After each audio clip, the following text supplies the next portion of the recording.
Hello and welcome back to another episode of the Bunch of Nuts podcast. This is Dan here at Big Cass. Ohio State, they beat OU. They run the state. Was it the prettiest win? No. Was it a good win? Yes. Do we have a running back controversy is my question. Yes, I think it's Bo Jackson's time. I mean, he obviously sparks the offense in the running game. Um, I think Tegra Shabola should take a seat, and Ethan Onyeonma should be the starting guard. But I am not Ryan Day, and I'm not Tyler Bowen, so I can't make that decision. I believe they'll rotate like usual, but Tegra did not play good against No, he he did had not. what was it? He had a false start. I think he had a 15-yarder. And did he have a holding call or was it another false start? He had three penalties, I remember. I don't think we had a holding penalty, Carla. I think it was two false starts and a 15-yarder. Yeah. It was not a good start for Tegra, for sure. No, and I look at it this way. Look, the offense moved the ball between the 20 and the 20. Once this guy inside the red zone, just they forgot how to move the ball. Again, that's where the field shrinks. That's where Julian Saint's going to get better. I rewatched the game. The two interceptions really weren't on him. They were just one. The one was tipped twice for an interception. Two, it kind of was, but it kind of wasn't. Tegra missed a block. He get he was getting hit, so he decided to throw. It, and if he just throws the ball, if he just takes the sack, he has one interception for what 3 touchdowns or 4 touchdowns, whatever. Three touchdowns, yeah. He still completed almost 80% of his passes. He Um, is he right now too, he is the NCAA leader in passing percentage. He is at 79.5% on the season. The in next 80% of his passes. which is insane. The next people on the list, it's Brendan Lewis, 79.2, Devin Dampier from Utah, 79.2, and then Bo Perbula uh, from Missouri, 79.1.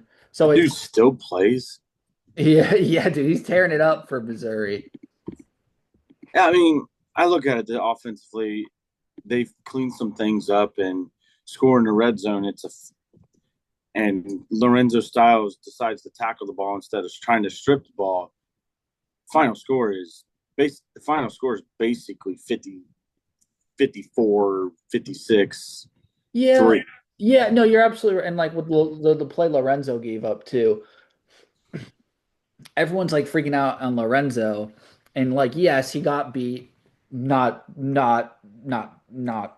defending that, but McLean was the safety. Where's the safety? Like the safety has to clean that up. That I mean, as a the safety safety, got sucked in like he he shouldn't have. he did, but he should have. Yeah, he should have gotten sucked in, and he should have taken a better angle, and he should have made the tackle too. So that's just the standard I have. Right.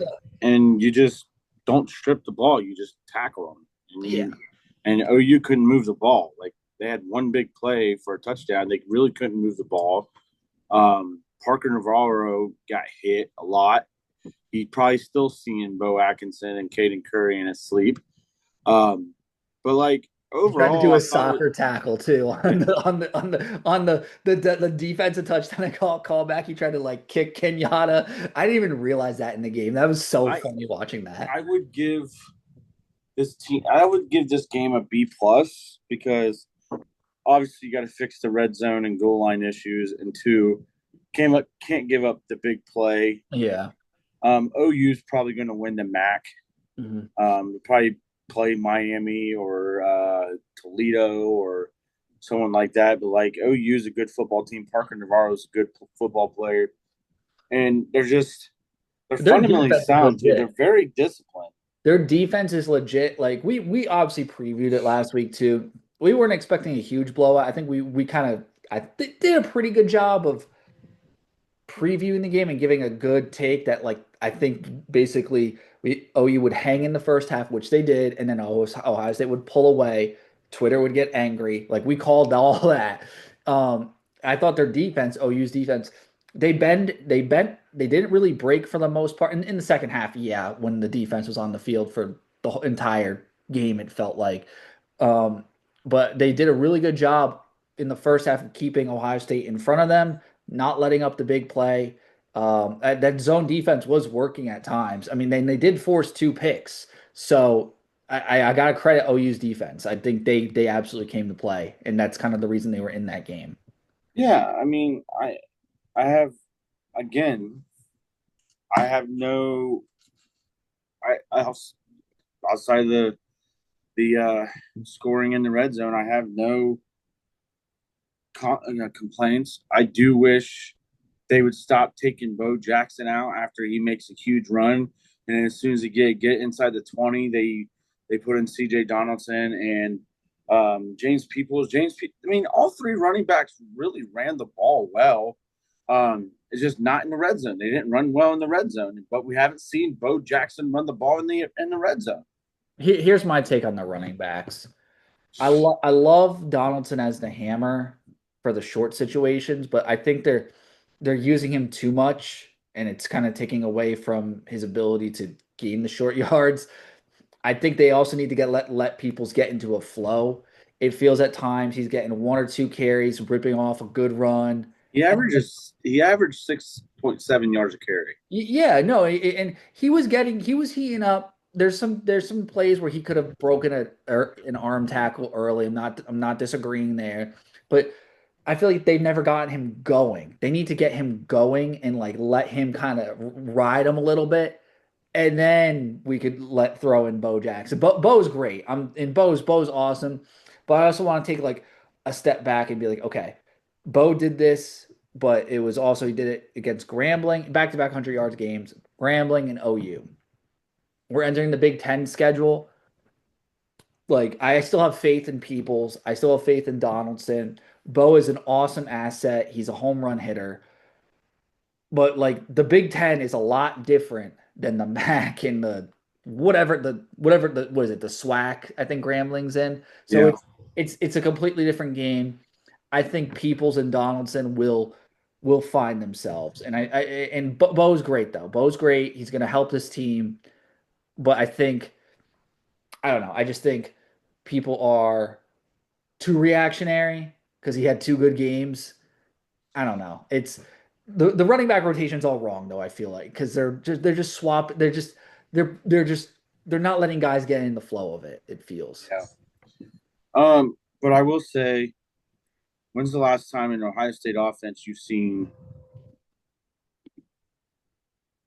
three different tight ends catch a pass, and you see them play four or five tight ends in the game? Dude, the tight ends are awesome this year.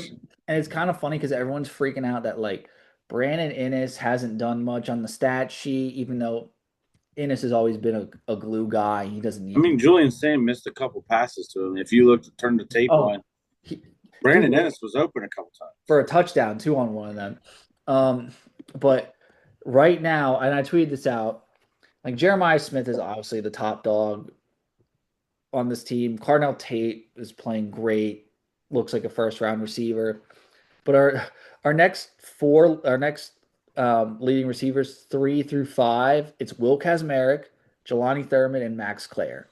So it's the best tight end unit in the country. And the fact that true freshman, true true freshman is a true freshman tight end slash fullback is starting. Yeah, Nate Roberts is electric, and he's a freshman, and obviously it's a log jam right now because like you have Claire, you have Kazmarek, but like those guys are going to be gone. Jelani will probably be here next year, I would assume. So I would mean, Bennett yeah. Christian. I But mean, Nate Roberts is going to be special yeah. as I a look at blocker this. at least.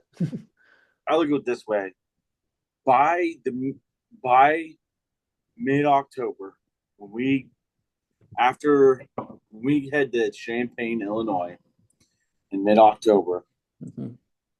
I think we're gonna have three. We're gonna have three freshmen starting, starting, and being key contributors. I think because we don't know severity of Lorenzo Styles' shoulders. And if you look, they moved Hancock as the nickel corner and put Devin Sanchez on the outside. So Oh, I think not Dev, Hancock. Was it Matthews? You mean or not yet, number 7. I'm sorry, Matthews? You're Matthews. good. It's just it's close It's enough. the number 7. So I think Devin Sanchez is going to start at corner. And this is because, and this is no knock on Lorenzo Styles, it's just how healthy it really is. I think, Because that's his shoulder too that he yeah. hurt And I last think year, right? yeah. And we already see Nate Roberts basically starting that fullback. Yeah. And then we're going to see Bo Jackson start at running back.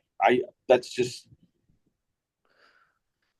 It, that. But I would say by the end of going into either going to Champaign or going to Madison, Wisconsin, those three are going to be starting. I And we're can already seeing Nate Roberts I can as a definitely starter. I can definitely see that. The And they're one all three playing well. I mean, you got Riley Pettijohn's playing well, but they're not taking Sonny Arvell and Peyton Pierce off the field. unless there's an injury. Yeah. But I don't like barring a world without injury. I don't see any of those guys coming off the field. But it could be four if God forbid something happens. I mean, Riley Pettijohn's tearing it up on special teams. So. He is, and even in the Texas game, like the first game of the year, the first play of the season, he took out three guys on kick return. Yeah. It was a And boom. the thing is like as good as Ohio State is right now, they're going to be even better next year. I agree. So I agree. It's like all you're really losing is downs. It feels like next year. Caleb Downs and Carnell Tate Yeah.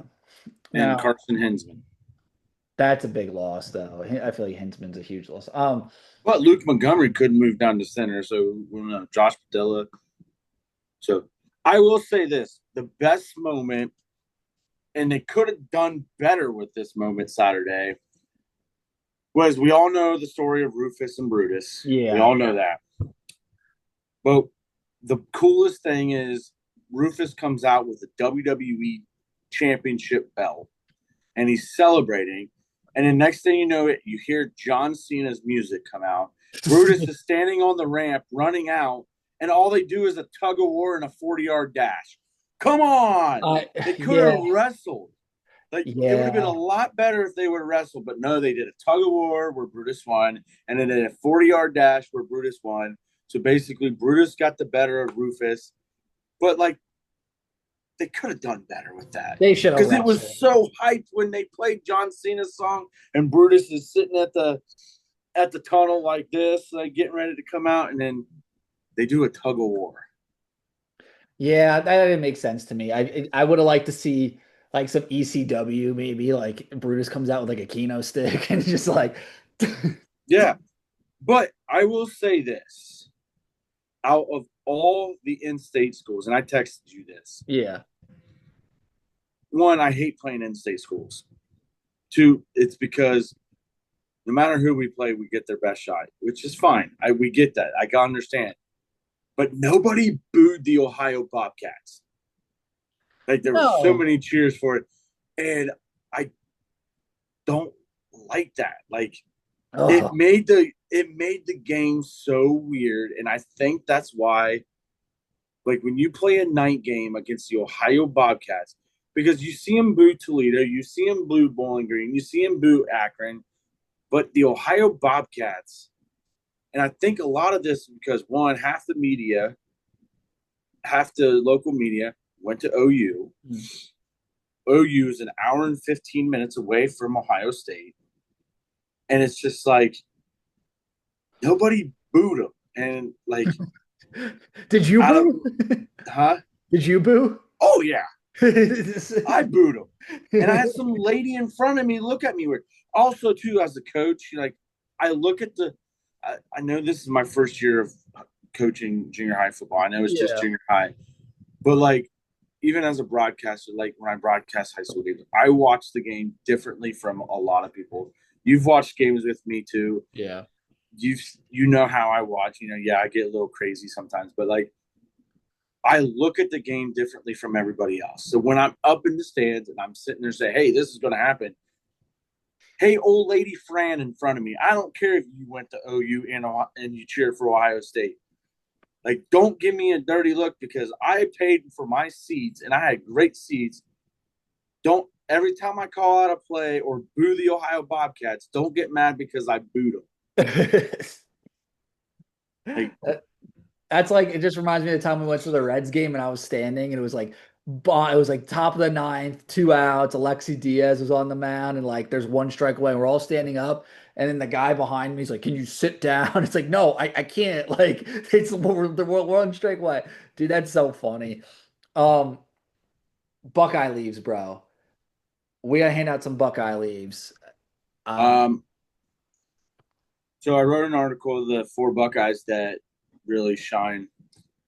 Um, it's so easy to give Jeremiah Smith one, but well,